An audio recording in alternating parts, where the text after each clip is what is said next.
जिता रहे हैं और लाखों मुसलमान भाजपा ज्वाइन करके भाजपा को जिता रहे हैं और अखिलेश यादव जी भी भाजपा को जिताते हैं।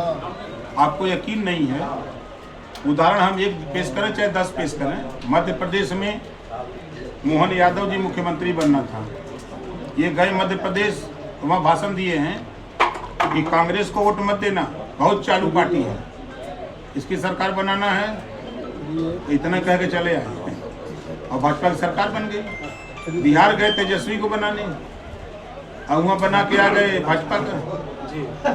गए दिल्ली केजरीवाल को मुख्यमंत्री बनाने और वहाँ भाजपा की सरकार रेखा गुप्ता को बना के आ गए। गए महाराष्ट्र, वहाँ भाजपा की सरकार बना के आ गए। तो ये जहाँ जानी राधा रानी हुआ पर पाथर पानी। 27 में हम बीजेपी जा रही है। आप मऊ में हैं ना, आजमगढ़ मंडल में बता दीजिए कौन सी सीट जीतेंगे, या मऊ में बता दीजिए, सब पता हो जाएगा। दादरी में भीड़ नहीं थी, वहाँ पर गुर्जर समाज का अपमान हुआ है, ऐसा गुर्जर समाज का कहना है। देखिए, जिस गुर्जर समाज के महापुरुष की मूर्ति उनके सामने धोई गई, जब उनसे पत्रकारों ने पूछा तो उसका जवाब उन्होंने नहीं दिया। और गुर्जर समाज हिंदुत्व को मानता है, वो हिंदू है और वो भगवान राम और भगवान कृष्ण का पुजारी है। ये ना तो मथुरा में अपनी बात कृष्ण भगवान को मानने को तैयार है, न राम को। दुविधा में दोनों गई, माया मिली न राम, तो कैसे सरकार बनेगी? अखिलेश यादव कह रहे हैं कि उस सम्मेलन के बाद जो कार्यक्रम हुआ था तो बीजेपी जो है घबरा गई है। उनसे कहिएगा कि वो घबरा गए हैं। आजमगढ़ में 22 फरवरी को हमने कार्यक्रम किया था, जितना उनके दादरी में भीड़ रही है उसका 5 गुना भीड़ खाली हम अहरौला में रही है। अगर वो घबरा रहे हैं तो यहाँ से घबरा रहे हैं।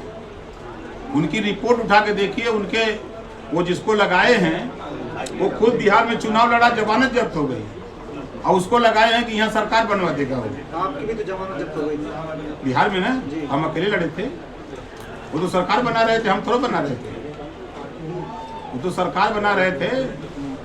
अखिलेश यादव का डर लग रहा है कि मथुरा जाएंगे तो कोई सवाल पूछ देगा रामकृष्ण मंदिर को लेकर। निश्चित पूछेगा, वहाँ पत्रकार जो भी वहाँ के लोग हैं तो पूछेंगे, तो फिर दिक्कत पैदा होगी। सर 2027 चुनाव क्या करेंगे सर? हाँ, 2027 चुनाव क्या करने वाले हैं? पंचायत चुनाव की क्या स्थिति है सर? कोर्ट में मामला है, कोर्ट का जो आदेश होगा वो पाएंगे। आप मंत्री हैं, क्या आपकी तरफ से विचार किया? अरे कोर्ट से बड़ा मंत्री होता है क्या? कोर्ट का जो फैसला होगा पंचायत चुनाव के लिए किया जाएगा। मंत्री जी, घोसी में उपचुनाव होने वाला है और डॉक्टर अरविंद राजभर जी प्रत्याशी घोषित कर दिए, आप ही के प्रतिनिधि फागू सिंह को। कहाँ चुनाव हो रहा है? ऐसा संभावना चल रहा है सर? कहाँ संभावना? हमसे ज्यादा जानोगे आप लोग। नहीं सर, सपा से प्रत्याशी भी घोषित हो चुके हैं। प्रत्याशी तब होता है जब वो पर्चा भर के निकलता है, जब पर्चा उसका वैध होता है तब वो प्रत्याशी माना जाता है। तो फिर डॉक्टर अरविंद राजभर जी जो घोषित किए वो गलत है? गलत नहीं, वो अपनी संभावना व्यक्त कर रहे हैं। मंत्री जी, अब क्या आगामी चुनाव बसपा के साथ मिलकर लड़ेंगे क्या?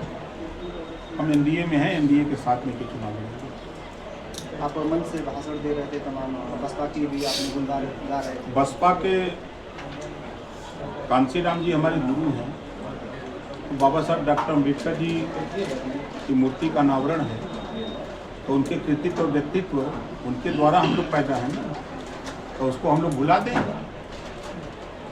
अखिलेश यादव को कहीं डर है क्या कि मथुरा चले जाएंगे तो कृष्ण मंदिर भी बन जाएगा, इसलिए नहीं जा रहे हैं? जाए चाहे न जाए, वो तो बनबे करें।